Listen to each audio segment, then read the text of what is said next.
যদি এরকম হয় 1 1 1, ভাগশেষ হলো 0, নামবে 0, হাতে কেরি থাকবে কত 1। এই ভাগশেষটা আমাদের কি হবে, নামবে এবং হাতে থাকবে কেরি, অর্থাৎ আসসালামু আলাইকুম প্রিয় পরীক্ষার্থী বন্ধুরা, HSC and SSC exam preparation চ্যানেলে তোমাদের স্বাগতম। আজকে তোমাদের আইসিটি তৃতীয় অধ্যায়ের বাইনারি যোগের একটি নতুন নিয়ম শেখাবো। প্রচলিত পদ্ধতিতে যে নিয়মটি আছে তার পাশাপাশি এই নিয়মটি যদি শিখে যাও, আশা করি পরীক্ষায় তোমরা খুব দ্রুত অঙ্ক করতে পারবে। তাহলে শুরু করা যাক। প্রথমে আমরা প্রচলিত পদ্ধতির সূত্র দিয়ে শুরু করি। 0 0, অর্থাৎ যদি 0 0 থাকে তাহলে 0, 0 1 এ 1, 1 0 তে 1, 1 1 এ নামবে 0 কিন্তু হাতে থাকবে, অর্থাৎ কেরি থাকবে কত 1।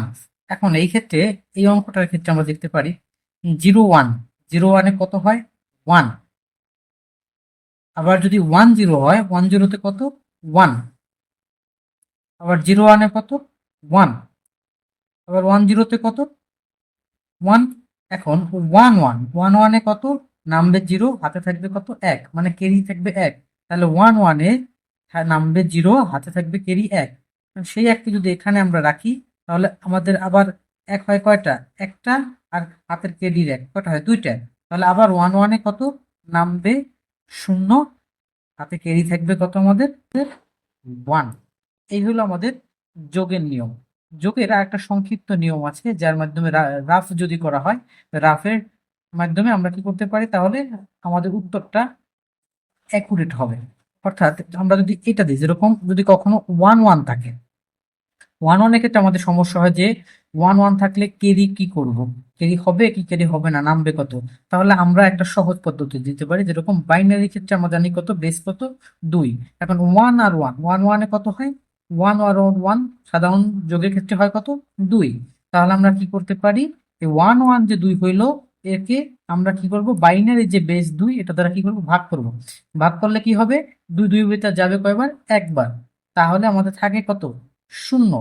তাহলে এই যে শূন্যটা ভাগ শেষ আমাদের রইলো, এই ভাগ শেষটা আমাদের কি হবে, নামবে এবং হাতে থাকবে কেরি। অর্থাৎ যদি 1 1 থাকে বাইনারির ক্ষেত্রে তাহলে কি হবে, আমাদের ভাগ শেষ হলো 0, নামবে 0, হাতে কেরি থাকবে কত 1। আবার যদিও 3টা 1 হয়, অর্থাৎ যদি আমরা এই জায়গায় যেরকম দুইটা বাইনারি সংখ্যা আমরা দুই দুই দুই ক্ষেত্রে যোগ করছি, অর্থাৎ কি এই একটা বাইনারি মনে করেন কত বিটের, 6 বিটের একটি সংখ্যা, একটি সংখ্যা যদি সংখ্যা 3টা হয়, যদি এরকম হয় 1 1 1, তাহলে কয়টা 1 হলো, 3টা 1। 3টা 1 বলতে মনে মনে আমরা ধরি কত 3। তাহলে আমরা কি করব, এই 3 রে আমাদের ওই যে বাইনারি যে বেস 2 দ্বারা ভাগ দেবো। ভাগ দিলে থাকবে 3 2 ভিতর যায় কবার, 2 3 এর ভিতর যায় কয়বার, একবার। থাকবে কত আমাদের 1।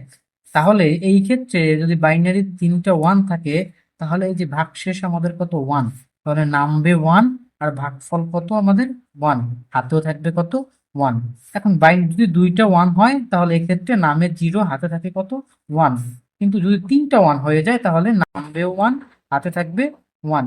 একইভাবে যদি 4টা 1 হইতো, 4টা 1 হইতো তাহলে আমাদের কি হতো, 4 ধারা ভাগ, 2 দ্বারা 4 রে ভাগ, তাহলে না যাইতো কয়বার আমাদের, 2 4 ভিতরে যাবে কত 2, নামে কত 0। তাহলে যদি 4টা 1 থাকতো, 4টা 1 যদি থাকতো আমাদের, তাহলে আমাদের নামতো কত, নামতো 0, হাতে থাকতো 2, অর্থাৎ কি থাকতো, কেরি, 2টা কেরি 1 থাকতো। এখন 3 সংখ্যার ক্ষেত্রে, আমরা যদি 3 সংখ্যার ক্ষেত্রে দেখি তাহলে দেখি এই অঙ্কটা আমরা করতে পারি বাইনারির এই যোগটা।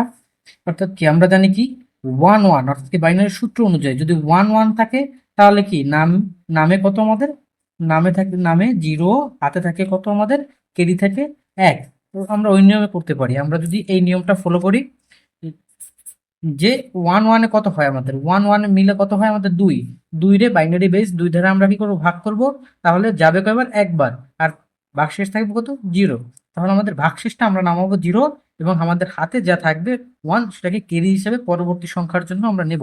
ঠিক পরবর্তী সংখ্যা আমরা দেখতে পাচ্ছি এখানে পরবর্তী সংখ্যা আমাদের কি আছে 1 1 1, অর্থাৎ 3টা 1 আছে, আর আমাদের হাতে কেরি ছিল কত 1। যদি তাই হয় তাহলে এখানে 1 এর সংখ্যা হচ্ছে কয়টা, 4টা। এখন যদি 1 এর সংখ্যা 4টা হয় তাহলে আমরা কোন নিয়মটা ফলো করব, আমরা এই যে 4 4কে আমরা কি করব, বাইনারি বেস 2 দ্বারা আমরা করব, ভাগ করব। ভাগ করলে আমরা দেখা যাচ্ছে যে ভাগশেষ থাকে কত 0, তাহলে নামবে কত জিরো, আমাদের হাতে থাকবে কি 2, অর্থাৎ কি 2টা ক্যারি থাকবে আমাদের। ভাগফল যে 2 হয়েছে ওই 2টা ক্যারি আমাদের 1 থাকবে। এখন পরবর্তী সংখ্যা দেখি, পরবর্তী সংখ্যা আমরা দেখি 1 আর 1। তাহলে 1 1 কত 2, এর আগে আমাদের ক্যারি রয়ে গেছে 2, অর্থাৎ 2টা 1, তাহলে এখানে আবার কয়টা হলো 4টা। 4টা হলে আমাদের কি হয়, 4টা হলে আবার ওই নিয়ম আমাদের কি না, আমাদের নামবে জিরো, হাতে থাকবে কত, আমাদের হাতে থাকবে এই যে 2।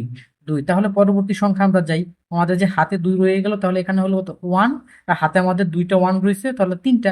3টা ক্ষেত্রে আমরা কি করব, 3টা ক্ষেত্রে এই যে নিয়মটা ফলো করব। 3টা ক্ষেত্রে আমরা দেখবো কত, 2 দ্বারা যখন 3 ভাগ দিই তাহলে নামেও কত 1, এবং হাতেও থাকে কত আমাদের ক্যারি 1। ঠিক একই, হাতে যেহেতু ক্যারি 1 থাকে, তাহলে এইটার ক্ষেত্রে 1 আর 1, আর হাতের ক্যারি 1, তাহলে কটা 3টা 1। তা 3টা 1 এর ক্ষেত্রে আমরা কি জানি, নামে 1, হাতেও থাকে কত আমাদের 1। ঠিক এই নিয়মটা যদি ফলো করা হয় এবং যদি এভাবে গ্রাফ করা হয়, গ্রাফের মাধ্যমে যদি এরকম ভাগ করে নাও, তাহলে যদি বড় সংখ্যার বাইনারি হয় তাহলে আশা করি আর ভুল হবে না।